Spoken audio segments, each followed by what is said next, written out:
Bienvenue dans les capsules de formation d'Active. Aujourd'hui, nous allons discuter de la possibilité de créer un holding. Pourquoi créer un holding et pourquoi créer une fiducie? Je vais juste partager mon écran ici pour vous montrer une petite structure que j'ai dessinée ici. Donc ici, OPCO, c'est la compagnie opérante. C'est votre compagnie opérante avec laquelle vous faites vos opérations. Normalement, mettons que c'est détenu par Madame X, vous détenez OPCO. Pourquoi on créerait ici une compagnie de gestion qui détiendrait OPCO? Vous détiendrez la compagnie de gestion qui est détenue par OPCO. La première raison pour laquelle on pourrait créer un holding, c'est pour protéger vos actifs. Donc, autrement dit, du point de vue légal, si jamais il arrive une poursuite ou quoi que ce soit dans OPCO, on envoie tous les surplus de liquidité, on envoie, mettons, les immobilisations, on va les mettre dans holding ici. Comme ça, si jamais il y avait une poursuite, ça protégerait tous vos actifs.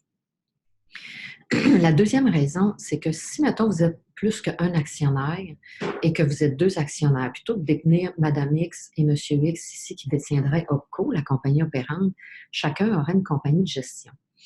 La raison, c'est que si vous versez des dividendes, puis vous êtes dans l'obligation, par exemple, de verser un dividende à monsieur puis un dividende à madame, vous n'avez peut-être pas les mêmes situations, puis vous ne voulez pas vous imposer personnellement au même moment dans votre vie. Vous n'avez peut-être pas besoin de l'argent comme tel. Donc, en ayant un holding, vous pouvez verser votre dividende à votre compagnie de gestion chacun. Il n'y a aucune imposition de compagnie à compagnie quand c'est vous qui détenez les deux. Et puis, vous pouvez décider le jour où vous voulez reporter votre imposition puis pas vous verser de dividende tant que vous n'avez pas besoin personnellement. Donc, vous pouvez la verser juste dans 1 an, dans 5 ans, dans 10 ans, chacun des moments différents en fonction de vos objectifs financiers qui sont sûrement différents. Donc, c'est la raison pour laquelle on fait cette structure-là quand on a plus qu'un actionnaire. La troisième raison, ça peut être pour diminuer les conséquences fiscales au décès par une planification successorale et faire un gel. Je ne veux pas rentrer dans les détails plus que ça là-dedans, mais c'est juste pour vous montrer qu'il y a quand même une possibilité de ce côté-là. Maintenant, pourquoi on créerait une fiducie ici? C'est qu'il y a un concept ici, OPCO, si, mettons, la compagnie vaut 800 000 plus tard, OK? Puis vous la vendez, vous allez faire un gain en capital au niveau personnel, puis il y a une exemption qui existe de gain en capital jusqu'à 850 000 présentement en 2019. Donc, si vous vendez votre compagnie, vous allez être exempté du gain en capital, puis vous ne serez pas imposé personnellement. Par contre, si votre compagnie opérante ici est détenue par la holding, vous allez perdre cette exemption-là parce que l'exemption existe si c'est une détention au niveau personnel. Donc, pour éviter de perdre l'exemption, c'est pour ça qu'on crée une fiducie, parce que la fiducie, c'est quand même une personne.